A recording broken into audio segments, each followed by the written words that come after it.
سخن دانسته گوی تا دوست را دشمن نگردانی، زی حرفی به تأمل آشنا بیگانه میگردد.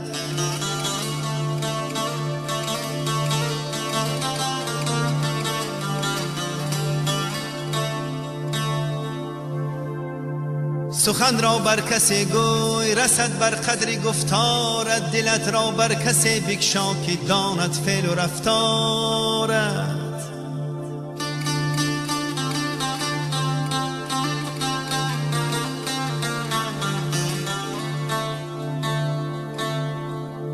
سنگ و گیاهی که در آن خاصیت هست، از آدمی به که از او منفعت نیست.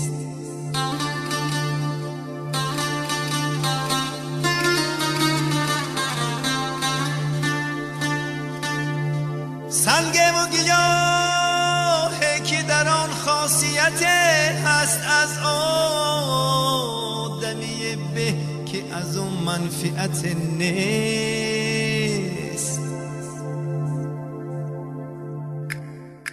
آدمی ای آدمی پیوند فردای، اگر در زمین آیا قدم دانسته میمانی مگر. هر قدر باشی تو دارا و غنی در این جهان، عاقبت جایت زمین است تو نمیدانی مگر.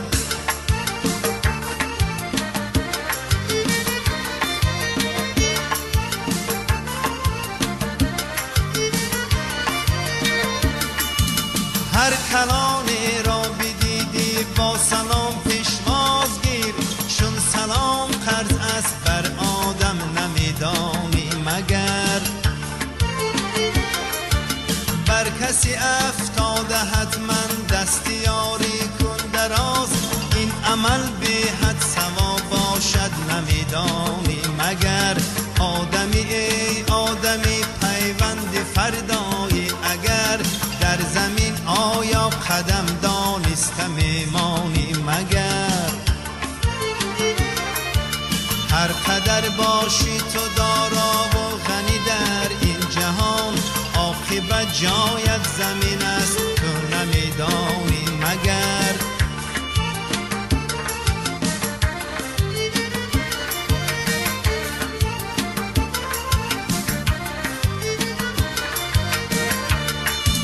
در کدام حالت که باشی دایما خاکسار باش، خاکساری زبی مردان است نمیدانی مگر. گر نداری مال و زر در زندگی شکرانه کن، رزق هر آدم خدا بدهد نمیدانی مگر. آدمی ای آدمی پیوند فردایی، اگر در زمین آیا قدم دانسته میمانی مگر. هر قدر باشی تو دارا و غنی در این جهان، عاقبت جایت زمین است تو نمیدانی مگر.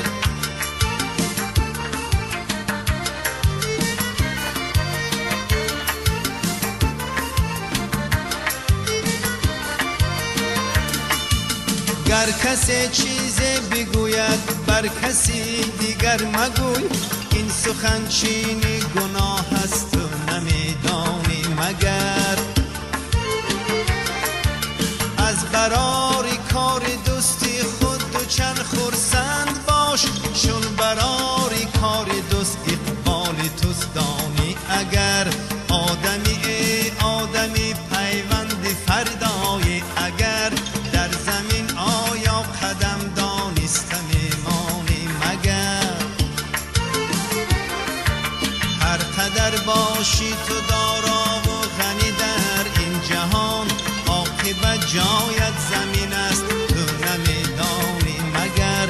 هر قدر باشی تو دارا و غنی در این جهان، عاقبت جایت زمین است تو نمیدانی مگر. هر قدر باشی تو دارا و غنی در این جهان.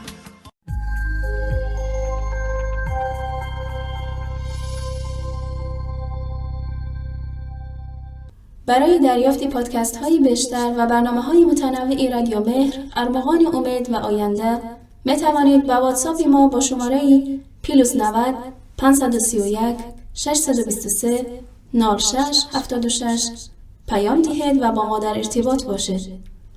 اینچنین در کانال یوتیوب و فیسبوک رادیو مهر آبونه شده و ما را همراهی کنید.